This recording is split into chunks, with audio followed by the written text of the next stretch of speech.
విశాఖ సింహాచలం సింహాద్రి అప్పన్న సన్నిధిలో రథసప్తమి వేడుకలు ఘనంగా జరిగాయి. స్వామివారిని సుప్రభాత సేవతో మేల్కొలిపి విశేష పూజలు నిర్వహించి ఈశాన్య మూలగల పురాతన రాతి రథంపై ఆది దేవుని అధిష్ఠింపచేసి పంచామృతాలతో అభిషేకించి వేద పారాయణం నిర్వహించారు.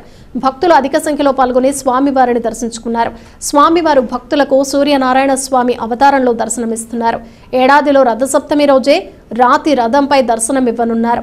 సాయంత్రం 5 గంటల నుండి తిరువీధుల్లో స్వామివారు విహరించనున్నారు. ఈ సందర్భంగా సింహగిరి అంతా హరినామ స్మరణతో మారుమోగింది.